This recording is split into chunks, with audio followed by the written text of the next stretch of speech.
Good morning. मैं आपकी bio tutor Reena Sharma. बेटा आज से हम लोग स्टार्ट करने वाले हैं जो फाउंडेशन सीरीज़ है फॉर नीट, है ना। नीट के लिए मैं आज से एक सीरीज़ स्टार्ट करने वाली हूँ जिसमें मैं whole syllabus of the foundation cover करने वाली हूँ नीट एस्पिरेंट्स के लिए। ये जो हमारे सीरीज़ रहेगी ना, ऐसा नहीं कि सिर्फ नीट वाले बच्चे ही देख पाएंगे, उसको आप जो CBSE board as well as MP board के जो 10th क्लास के स्टूडेंट हैं, क्लास 9th के स्टूडेंट हैं, as well as 11th and 12th के स्टूडेंट के लिए भी ये वीडियोस काफ़ी हेल्पफुल होंगे। ठीक है, तो आज से हम स्टार्ट करते हैं। Today is the first video of this series. Okay, इसका जो हमारा फर्स्ट चैप्टर है जो कि हम इस फाउंडेशन में स्टार्ट करने वाले हैं, that is the first is life processes. ये चैप्टर हमारा 10th बोर्ड में भी फर्स्ट चैप्टर है बायो का, लाइफ प्रोसेसेस। ठीक है, इसी को हम कंटिन्यू कर रहे हैं। ठीक, सबसे पहले तो हम ये देखें कि लाइफ प्रोसेस है क्या। ठीक, तो हमने कहा ऐसी प्रोसेसेस जो कि किसी भी लिविंग ऑर्गेनिज्म में होंगी to maintain the state of life. किसको मेंटेन करने के लिए? स्टेट ऑफ लाइफ को मेंटेन करने के लिए कुछ processes, metabolic processes living organism में हो रही हैं और उन प्रोसेसेस को ही हम कह रहे हैं लाइफ प्रोसेसेस। ठीक है, ये लाइफ प्रोसेसेस में हम फर्स्ट पढ़ने वाले हैं किसको? Nutrition. The first life process which maintain the state of life और the living state is the nutrition. ठीक है, हमने कहा जितने भी लिविंग ऑर्गेनिज्म होंगे उसमें nutrition is the main life process. ठीक है, क्योंकि आप कुछ खाएंगे तब तो एनर्जी मिलेगी, तब तो आपकी लाइफ या लिविंग स्टेट मेंटेन रहेगा। ठीक है, अगर there is no nutrition there is no life. Is it clear? ठीक, हम अब न्यूट्रिशन की बात करें तो हम इसको पढ़ने वाले हैं दो एस्पेक्ट्स में, क्योंकि हमने सारे लिविंग ऑर्गेनिज्म हमने बोला दैट इज़ प्लांट, मेजरली हम पढ़ने वाले हैं in plant and in animals में। ठीक है, प्लांट में और एनिमल में हम न्यूट्रिशन को देखने वाले हैं। Is it clear? चलिए, अब हम देखने वाले हैं न्यूट्रिशन इन प्लांट। ठीक, न्यूट्रिशन इन प्लांट की अगर हम बात करें, न्यूट्रिशन इन प्लांट, ठीक है, प्लांट के न्यूट्रिशन की अगर हम बात करें तो वी नो दैट सबसे पहले हम देखेंगे कि व्हाट इज़ न्यूट्रिशन। तो हमने बोला न्यूट्रिशन इज़ द प्रोसेस। क्या है ये? Is the process. न्यूट्रिशन एक प्रोसेस है, किस चीज़ की? Process of intaking of food. ठीक है, इनटेकिंग ऑफ फूड, जो फूड को हम इनटेक कर रहे हैं उस प्रोसेस को हम कह रहे हैं न्यूट्रिशन। Is it clear? क्या प्लांट में जो न्यूट्रिशन ले रहे हैं तो क्या सारे प्लांट सेम मेथड से न्यूट्रिशन लेंगे? नहीं। तो the method by which plant take their nutrition is called, इसे हम क्या कहते हैं? Is called mode of nutrition. इसे हम कहते हैं mode of nutrition. Is it clear? Mode of nutrition क्या है? सबसे पहले हमने बोला लाइफ प्रोसेस क्या है, तो हमने बोला ऐसी प्रोसेसेस, ऐसी मेटाबॉलिक प्रोसेसेस जो कि लिविंग बीइंग में लाइफ स्टेट को, लिविंग स्टेट को मेंटेन करती है। ठीक है, फिर हमने बोला कि भाई हम लिविंग बीइंग में हम पढ़ने वाले हैं प्लांट के बारे में और एनिमल के बारे में। प्लांट जो है तो हमने उनमें बोला न्यूट्रिशन इन प्लांट कैसे देखेंगे, तो सबसे पहले तो देखिए व्हाट इज़ न्यूट्रिशन। तो न्यूट्रिशन को बोला न्यूट्रिशन एक प्रोसेस है जिसमें कि हम फूड को इनटेक कर रहे हैं या फिर न्यूट्रिएंट मटेरियल को हम इनटेक कर रहे हैं। ठीक है, न्यूट्रिएंट्स, इस प्रोसेस को हमने न्यूट्रिशन कहा। अब ये जो न्यूट्रिशन की इनटेकिंग की जो प्रोसेस है वो अलग अलग तरीके से होगी अलग अलग लिविंग बीइंग में। तो जो तरीका है, जो स्टेप है, जिस तरीके से हम उसको ले रहे हैं, which is called the mode of nutrition. Is it clear? अब हम देखने वाले हैं mode of nutrition in plant. Clear है क्या टर्मिनोलॉजी की what is mode of nutrition, what is nutrition, clear है? तो अब हम देख रहे हैं mode of nutrition in plant. ठीक है, mode of nutrition in plant की अगर हम बात करें तो there are the two modes of nutrition. ठीक है, two type of mode of nutrition in plant. The first one is autotropic and heterotropic.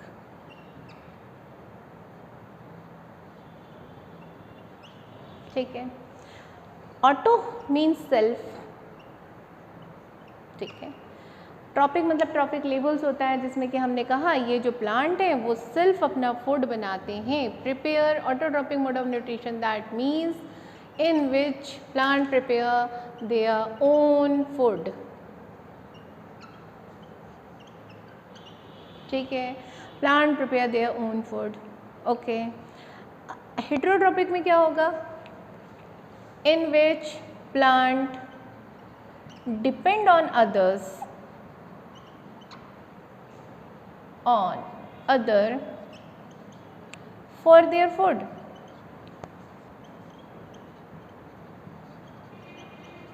ठीक है, such type of mode of nutrition is called heterotrophic, और जिसमें अपना food खुद बना रहे हैं उसको हम कह रहे हैं autotrophic. Is it clear?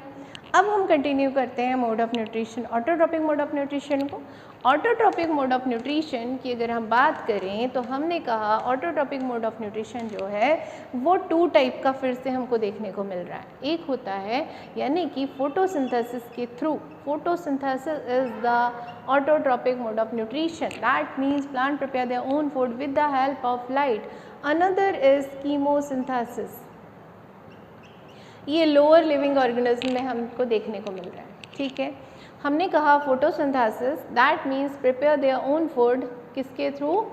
With the help of light.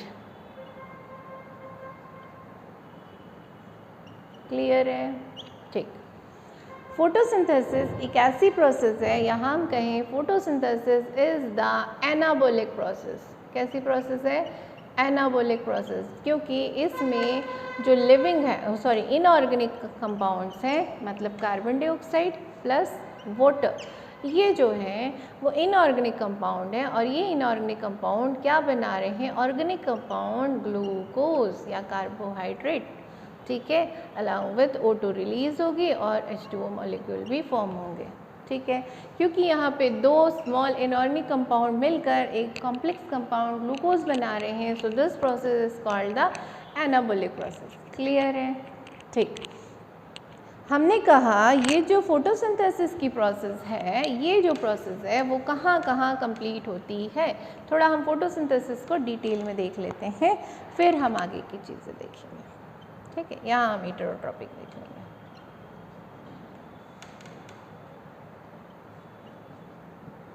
ठीक है, फोटोसिंथेसिस का अगर हम देखें तो सबसे पहले हम फोटोसिंथेसिस का देखेंगे साइट ऑफ फोटोसिंथेसिस। फोटोसिंथेसिस होती कहाँ है?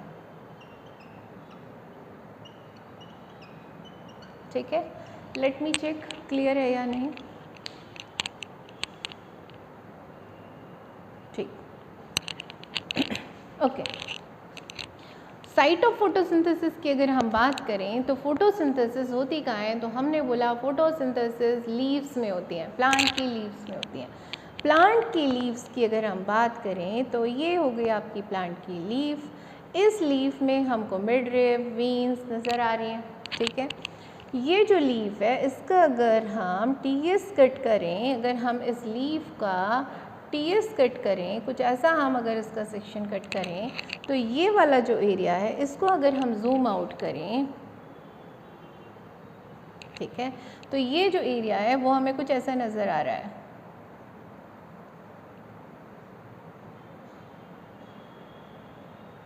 ठीक है, उसमें भी मैंने ये वाला पोर्शन लिया है। ठीक, ये जो एरिया है वो मुझे कुछ ऐसा नज़र आ रहा है, तो मैंने कहा यहाँ पर कुछ ऐसे सेल्स हैं, ऊपर एक लेयर है जिसको मैंने एपिडर्मिस कह दिया है। एपिडर्मिस के नीचे कुछ सेल्स नज़र आ रहे हैं जो कि डिफरेंट साइज़ के हैं, मतलब कुछ कॉलमनर नज़र आ रहे हैं, कुछ ओवल नज़र आ रहे हैं। उसके बाद मुझे फिर से नीचे एक और लेयर नज़र आ रही है। इस लेयर के बीच बीच में मुझे कुछ खाली स्पेस भी नज़र आ रहा है जो कि फ्रीक्वेंटली है। ठीक है, तो ये जो मुझे लेयर नज़र आ रही है, जो सेल्स नज़र आ रहे हैं, actually these are called the upper epidermis.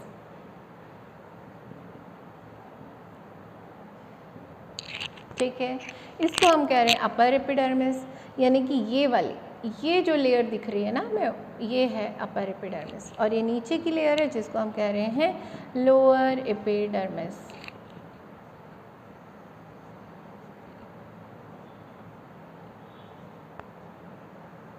ठीक है, ये जो सेल्स बीच में नज़र आ रहे हैं, इन सेल्स के पास है क्लोरोप्लास्ट।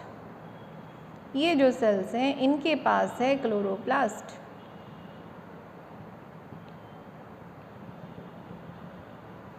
जो कि पेरिफेरी में अरेंज है। कहाँ अरेंज है? सेल्स के पेरिफेरी में, that means along with the plasma membrane ये अरेंज है। क्या? क्लोरोप्लास्ट। क्या है ये? सेल ऑर्गेनेली है। ये जो क्लोरोप्लास्ट है, due to the presence of these chloroplast, और ये कौन से सेल्स हैं? तो हमने इन दोनों सेल्स को कहा कि ये हैं मीजोफिल सेल्स। कौन सा सेल है? मीजोफिल सेल है।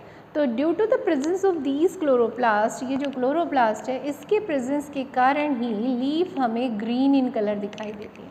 ये तो सबको पता है। क्यों? क्योंकि इस क्लोरोप्लास्ट में भी के अंदर एक पिगमेंट होता है जिसको हम कहते हैं क्लोरोफिल पिगमेंट, और वो पिगमेंट जो है ग्रीन लाइट को, उस पिगमेंट में भी हमारे पास मैग्नीशियम आयन होता है, और वो जो है वो ग्रीन लाइट को रिफ्लेक्ट करता है। Because of it green leaves resemble green in colour. ठीक है, इतनी चीज़ें क्लियर हैं। हमने देखा mode of nutrition in plant, autotrophic होते हैं, फोटोसिंथेसिस फर्स्ट हम देख रहे हैं। फोटोसिंथेसिस में हमने क्या देखा? एनाबॉलिक प्रोसेस है। साइट ऑफ फोटोसिंथेसिस हमने बोला लीफ है। लीफ के बाद लीफ के अंदर भी कुछ है, क्या? Mesophyll cells. तो साइट ऑफ फोटोसिंथेसिस में हम मीजोफिल सेल्स भी डाल सकते हैं, हम क्लोरोप्लास्ट ऑफ मीजोफिल सेल्स भी डाल सकते हैं। ठीक है, chloroplast of mesophyll cell. Is it clear? इतनी चीज़ें क्लियर हैं कि हमने बोला ये जो हम क्रॉस सेक्शन ऑफ लीफ देख रहे हैं उसमें हमने कहा कि क्या क्या हमें दिखाई दिया।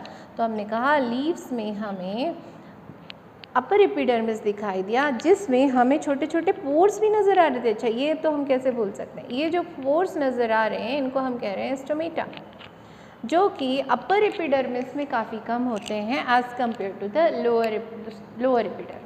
मतलब लीफ का जो लोअर पोर्शन होता है ना, वहाँ पर स्टोमेटा ज़्यादा होते हैं, जबकि अपर में कंपैरेटिवली कम होते हैं। ठीक है, तो ये क्या है? स्टोमेटा। क्लियर है इतनी चीज़ें? अब हमने कहा कि जो फोटोसिंथेसिस की प्रोसेस है वो कहाँ हो रही है?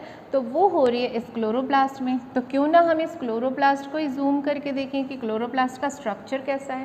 ठीक है, तो क्लोरोप्लास्ट का स्ट्रक्चर देखने के लिए हम थोड़ा सा क्लास 9th के चैप्टर को, सेल चैप्टर को रिवाइज करेंगे, और हमने देखा कि जो क्लोरोप्लास्ट का स्ट्रक्चर है वो कैसा है। तो हमने कहा जो क्लोरोप्लास्ट है एक्चुअल में वो डबल मेम्ब्रेनस स्ट्रक्चर होता है। कैसा होता है? डबल मेम्ब्रेनस स्ट्रक्चर, मतलब दो मेम्ब्रेन होती है, आउटर एंड इनर। ठीक है, इस क्लोरोप्लास्ट के अंदर एक लिक्विड फिल रहता है जिसका हम मैट्रिक्स कहते हैं, और इस मैट्रिक्स का क्लोरोप्लास्ट में नाम है स्ट्रोमा। ठीक है, इस क्लोरोप्लास्ट के अंदर कुछ disc like flat structure present है जिसे हम कह रहे हैं थाइलेकॉइड। ठीक है, ये थाइलेकॉइड एक दूसरे के ऊपर स्टैक में अरेंज है, ढेर लगे हुए हैं। जैसे सिक्कों का हम ढेर लगा देते हैं वैसे ही कुछ ये ऐसे अरेंज है। ठीक है, ऐसे और भी हैं। ठीक है, और ये जो ढेर है थाइलेकॉइड का, इसको हम कहते हैं ग्रेना। ठीक है, ये जो ग्रेना है वो एक दूसरे से ट्यूब लाइक स्ट्रक्चर से कनेक्टेड है। और इस ट्यूब लाइक स्ट्रक्चर को हम कह रहे हैं स्ट्रोमा लैमेली। क्लियर है? ये है हमारा स्ट्रक्चर ऑफ क्लोरोप्लास्ट। ठीक है, स्ट्रक्चर ऑफ क्लोरोप्लास्ट को देखते हुए हमें ये तो समझ में आ गया है कि इसमें हमें स्ट्रोमा नज़र आ रहा है, इसमें हमें ग्रेना नज़र आ रहा है। अब हम देख रहे हैं कि इसमें वो पिगमेंट कहाँ है। तो वो पिगमेंट जिसको हम क्लोरोफिल पिगमेंट कह रहे हैं वो इस थाइलेकोइड की मेम्ब्रेन में प्रेजेंट है। ठीक है, जिसको हम कह रहे हैं क्लोरोफिल। तो ये जो पिगमेंट है इसको हम कह रहे हैं क्लोरोफिल। ठीक है, ये क्लोरोफिल पिगमेंट ही रिस्पॉन्सिबल है किसके लिए? ग्रीन कलर जो लीफ का दिखाई दे रहा है उसके लिए। Is it clear? ठीक है, अब हमने कहा ग्रीन कलर अगर ये रिफ्लेक्ट कर रहा है लाइट का, जो हमने बोला जो विजिबल लाइट आ रहा है सनलाइट का, उसमें से ये ग्रीन कलर को रिफ्लेक्ट करता है ना, ग्रीन कलर को रिफ्लेक्ट कर रहा है, इसलिए लीव जो है हमें ग्रीन इन कलर दिखाई दे रही है। ठीक है, ठीक, इसका मतलब कि कुछ लाइट को अब्जॉर्ब भी कर रहा होगा। तो दैट मीन्स ये जो क्लोरोफिल है उस क्लोरोफिल का अगर हम स्ट्रक्चर, एक सेकेंड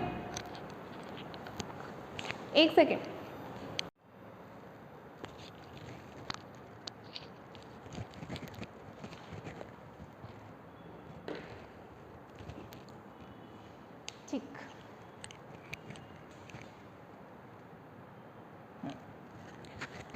चलिए हमने अभी तक कहाँ देख लिया? हमने देखा कि स्ट्रोमा है, स्ट्रोमा जिसको हम कह रहे हैं मैट्रिक्स है, क्लोरोफिल है। ये जो क्लोरोफिल पिगमेंट है ना, इसका अगर हम स्ट्रक्चरल फार्मूला देखें तो हमने देखा क्लोरोफिल का फार्मूला जो है वो है C55H72 Mg N5O4। ठीक है, ये इसका फार्मूला है। ठीक, N5N4O5।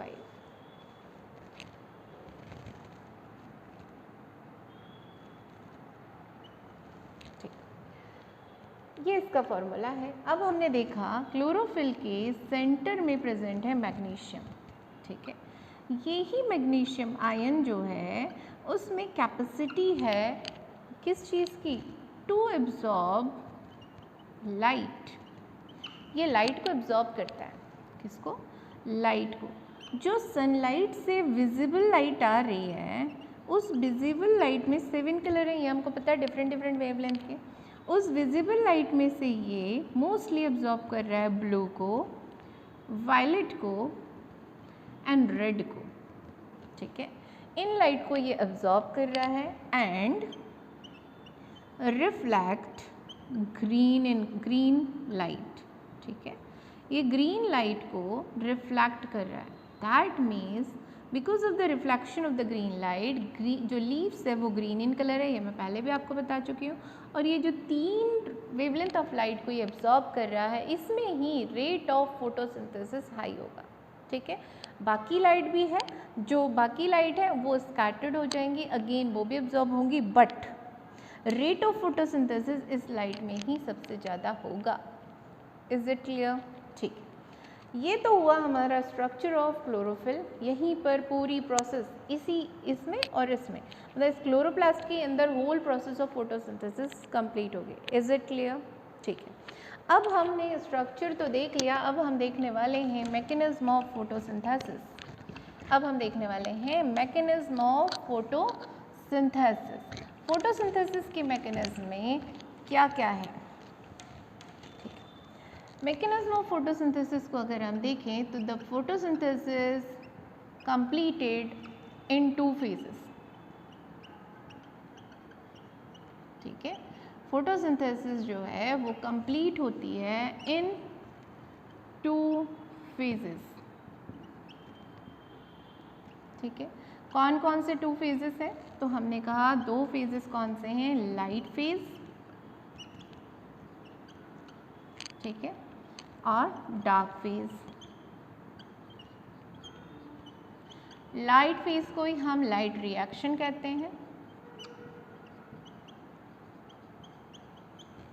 और डार्क फेज को हम डार्क रिएक्शन कहते हैं। ठीक है, जो लाइट रिएक्शन है ना, इट रिक्वायर्ड लाइट। ठीक है, रिक्वायर्ड लाइट, इसको लाइट की ज़रूरत होती है कंप्लीशन के लिए। क्या है वो हम देखेंगे, बट इस फेज़ को लाइट की ज़रूरत होती है, रिक्वायर्ड लाइट। ठीक है, so because of this it is also called light dependent reaction, क्योंकि बिना लाइट के ये परफॉर्म नहीं होगी। ठीक है, but dark reaction no required of light.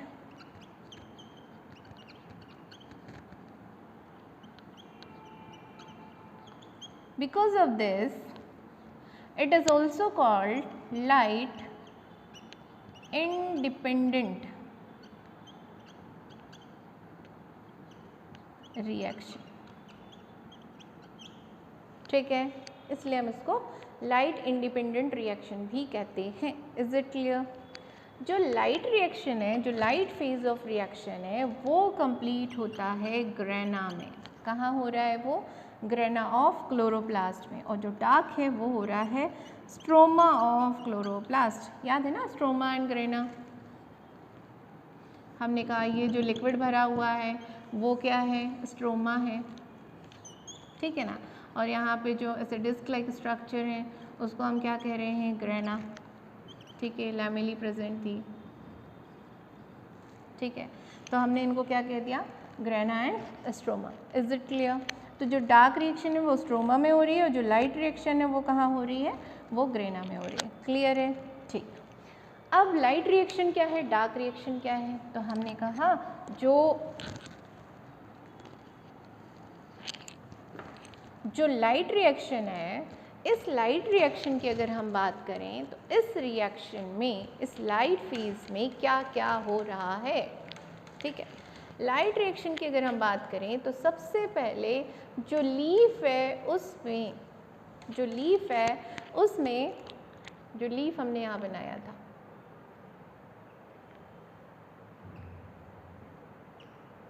ठीक है, इस लीफ में लाइट फॉल होगा। ठीक है, जब लाइट फॉल हुआ तो इस लीफ के अंदर जो हमने सेल्स देखे थे ना, याद है ऐसे हमने सेल्स बनाए थे, मीजोफिल सेल्स। ठीक है, मीजोफिल सेल्स हमने बना लिए थे यहाँ पे।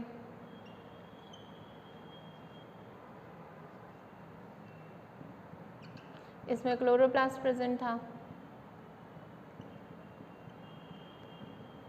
ठीक है ना, इसके नीचे हमको फिर यहाँ पर लोअर एपिडर्मिस दिखाई दी थी। ठीक, तो जब लाइट फॉल हुआ तो यहाँ आया, दैट मीन्स ये इसमें आया और कहाँ पहुँचा? मीजोफिल सेल में। मीजोफिल सेल के क्लोरोप्लास्ट के ग्रेना में, मीजोफिल सेल के क्लोरोप्लास्ट के ग्रेना में ये लाइट पहुँच चुका है। ठीक है, कहाँ? ग्रेना में। कहाँ पहुँच चुका है? ग्रेना में। ठीक है, ग्रेना में जो यहाँ क्लोरोफिल प्रेजेंट है वहाँ तक ये लाइट पहुँच चुका है। अब ये जो क्लोरोफिल में मैग्नीशियम आयन है ये लाइट को एब्जॉर्ब करेगा।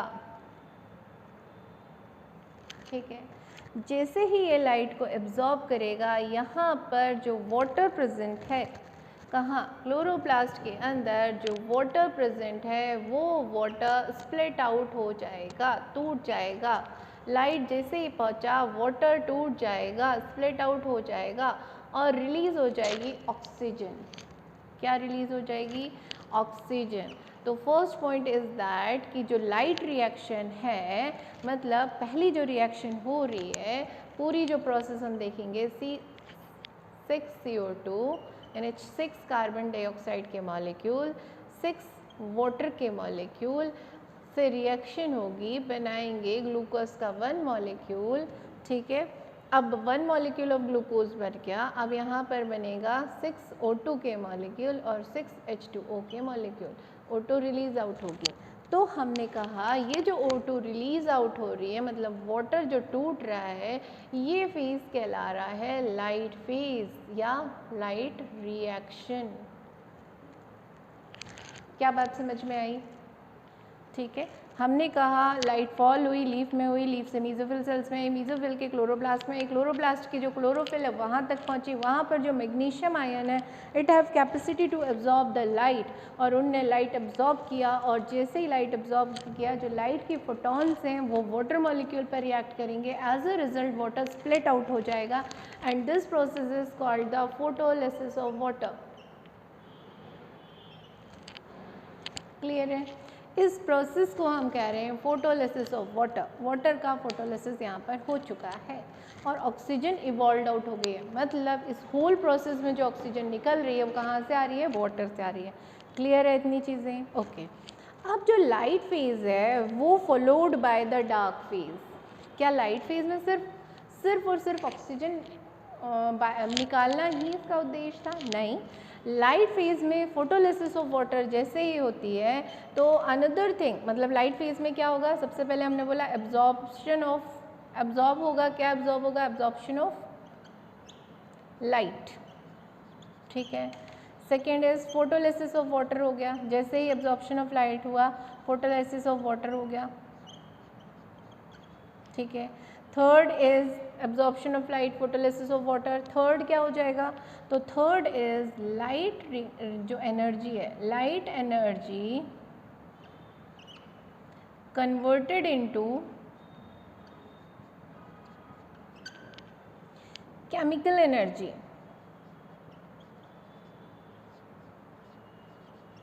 लाइट एनर्जी केमिकल एनर्जी में कन्वर्ट हो जाएगी। ये जो फोटॉन है जब वो स्ट्रोमा तक पहुंचेंगे तो तब उस समय जो लाइट एनर्जी है वो केमिकल एनर्जी मतलब ATP एंड NADP के फॉर्म में कन्वर्ट हो जाएगी। क्लियर है इतनी चीज़ें? ATP एंड NADP, इतनी चीज़ें क्लियर हैं? ठीक है। लाइट फेज में क्या क्या हुआ? एब्जॉर्प्शन ऑफ लाइट हुआ, फोटोलिसिस ऑफ वाटर हुआ, light energy converted into chemical energy, इतनी चीज़ें हुई, ठीक है।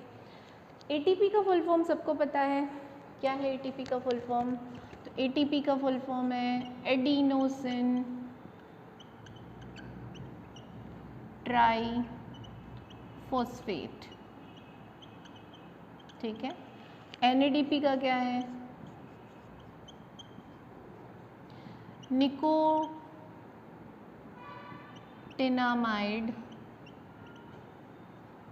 एडेनाइन डाइन्यूक्लियोटाइड फॉस्फेट, ठीक है। इनको आपको याद रखना है, इम्पॉर्टेंट है ये, ठीक है। इतनी चीज़ें क्लियर है? लाइट रिएक्शन हो गई, ATP बन गए हैं, ऑक्सीजन इवॉल्व आउट हो गई है। अब ये जो लाइट रिएक्शन है उसके बाद होगी dark reaction. That means in photosynthesis the light phase always followed by the dark phase. ज़रूरी नहीं है कि ये साथ में हो, मतलब कंटिन्यूस हो कि लाइट हुआ फिर डार्क होगा, ज़रूरी ऐसा नहीं। पहले लाइट हो गया, एनर्जी फॉर्म हो गई, उसके बाद डार्क फेज होगा, जो एनर्जी स्टोर्ड हुई है वो डार्क फेज में यूज़ होने लगेगी। मतलब नॉट नेसेसरी कि बिल्कुल एक के बाद एक ही हो, लाइट हुआ डार्क हुआ फिर लाइट हुआ डार्क, ऐसा नहीं। लाइट फेज पहले हो जाएगा in the presence of the light, light energy बन जाएगी, जब लाइट केमिकल एनर्जी ATP का फॉर्म हो जाएगा, NADP का फॉर्म हो जाएगा, वो केमिकल एनर्जी को यूटिलाइज करके फिर डार्क फेज होगा, ठीक है। डार्क फेज हो रहा है स्ट्रोमा में। स्ट्रोमा में liquid of the matrix of the chloroplast, जो CO2 अब यहाँ से कहाँ से आ रही है? स्टोमेटा से। स्टोमेटा से आती है ना CO2, एक्सचेंज ऑफ गैसेस होता है, तो वहाँ से CO2 अब पहुँच जाएगी कहाँ? वो पहुँच जाएगी ये स्ट्रोमा में। CO2 यहाँ पहुँच जाएगी। यहाँ जब पहुँचेगी तो यहाँ पर जो वाटर है, ये हाइड्रोजन जो रिलीज़ हुआ था वो CO2 के साथ कंबाइंड होगा। तो दैट मीन्स डार्क फेज में क्या हो रहा है? तो डार्क फेज कहाँ कहाँ हो रहा है? तो हमने बोला स्ट्रोमा में हो रहा है, ये हम पहले भी लिख चुके हैं। क्या हो रहा है इस फेज में? तो इस फेज में हो रहा है रिडक्शन ऑफ CO2। CO2 का रिडक्शन होगा, मतलब CO2 में जाके हाइड्रोजन जुड़ जाएगा और एज अ रिजल्ट ग्लूकोज या कार्बोहाइड्रेट फॉर्म होगा। रिडक्शन ऑफ CO2 होगा। Second point is formation of carbohydrate, ठीक है। Third is formation of water molecule, water molecule भी तो निकल रहा है एज अ बाय प्रोडक्ट, ठीक है। तो this is the complete photosynthesis process, is it clear? Photosynthesis process हमने क्या क्या पढ़ा? पहले हमने पढ़ा साइट ऑफ फोटोसिंथेसिस। पहली चीज़ तो हमने पढ़ा कि भाई प्लांट में ऑटोट्रॉपिक न्यूट्रिशन है जिसमें जो कि हो रहा है पहली फोटोसिंथेसिस के थ्रू। तो फोटोसिंथेसिस क्या है? एक ऐसा synthesis of the process, food को प्रिपेयर करने की एक ऐसी प्रोसेस जो कि लाइट के प्रेजेंस में हो रही है, ठीक है। ये जो प्रोसेस है वो ग्रीन प्लांट में हो रही है क्योंकि it required the chlorophyll pigment also, ठीक है। अब हमने कहा कि ये प्लांट में अगर हो रही है तो इसका टारगेट प्लेस कहाँ पर ही होती है, साइट कौन सी है इसकी? तो हमने कहा लीफ में भी कहाँ? तो हमने कहा मीजोफिल सेल, मीजोफिल में भी कहाँ? तो हमने कहा क्लोरोप्लास्ट, ठीक है। क्लोरोप्लास्ट के अंदर पूरी की पूरी फोटोसिंथेसिस की प्रोसेस होती है, ठीक है।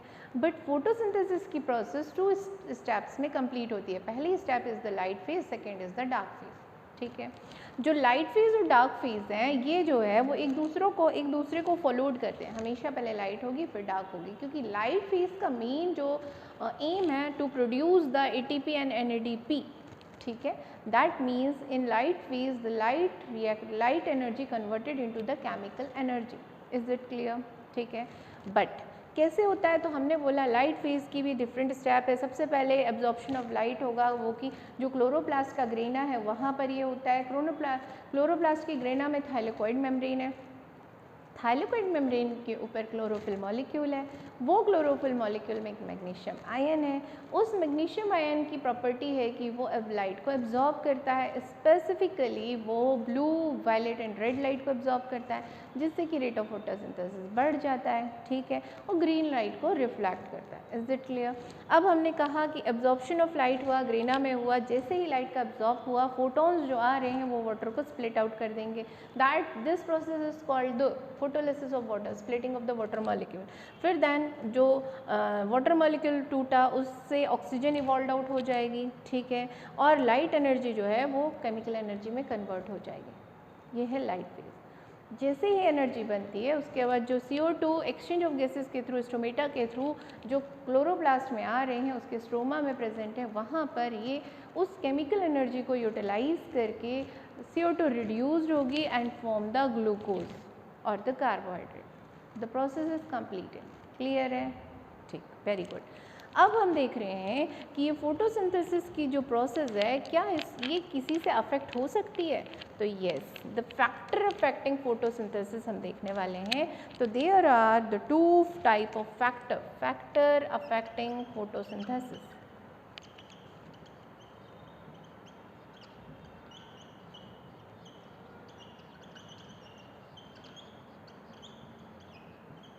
ठीक है, कौन कौन से फैक्टर है? तो हमने बोला 2 फैक्टर्स हैं ये, ठीक है। तो first factor is external factor, जो कि एनवायरमेंटल फैक्टर भी कहलाएंगे, एक्सटर्नल फैक्टर,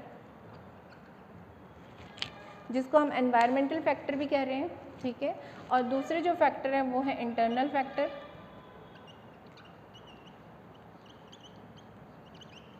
ठीक है, जो कि प्लांट के अंदर ही प्रेजेंट हो, ठीक है।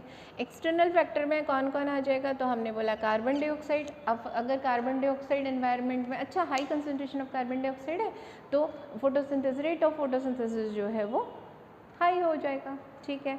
लेकिन हर चीज़ का एक लिमिट होता है, एक लिमिट तक कार्बन डाइऑक्साइड अगर हाई है तो वो इंक्रीज़ करेगा रेट ऑफ फोटोसिंथेसिस, ठीक है। मेरे एक वीडियो में मैंने लिमिटिंग फैक्टर थ्योरी बताई है, वो आप जरूर चेकआउट करिएगा कि क्या है लिमिटिंग फैक्टर। मतलब एक छोटा ये पूरे जो फैक्टर्स हैं उनमें से कोई बाकी सब चीज़ ठीक है, CO2 ठीक है, वाटर ठीक है, सब ठीक है, लेकिन अगर सनलाइट की कमी हो गई या फिर सनलाइट भी अच्छा लेकिन वाटर की कमी हो गई तो वो फोटोसिंथेसिस की प्रोसेस को अफेक्ट करेगा। This is called the limiting factor theory. पर आप इसको एक बार चेकआउट करिएगा, ठीक है। चलिए, एक्सटर्नल में हमने बोला CO2 हो गया, फिर वाटर भी हो गया। अगर वाटर का कंसंट्रेशन भी अच्छा है पर अगर पानी की कमी हो जाए, स्कैरसिटी ऑफ वाटर हो जाए तो भी फोटोसिंथेसिस को अफेक्ट करेगा। टेम्परेचर इज ऑल्सो, अगर धूप अच्छी है, सनलाइट अच्छा है तो टेम्परेचर हाई है, टेम्परेचर हाई है तो फोटोसिंथेसिस अच्छा होगा। सेम एज सनलाइट, ठीक है। सनलाइट अच्छा है तो also affect the photosynthesis, that is increase the photosynthesis. अगर ये सब चीज़ नेगेटिव उसमें जाएंगे तो रेट ऑफ फोटोसिंथेसिस भी नेगेटिव जाएगा, ठीक है। इंटरनल फैक्टर में आ जाएगा क्लोरोफिल। क्लोरोफिल का अगर quantity of the chlorophyll molecule ज़्यादा है तो फिर वहाँ पर रेट ऑफ फोटोसिंथेसिस ज़्यादा होगा। Is it clear? This is the complete photosynthesis process done. इसके बाद वाले वीडियो में हम देखने वाले हैं chemosynthesis as well as the heterotrophic mode of nutrition in plant. Okay, thank you.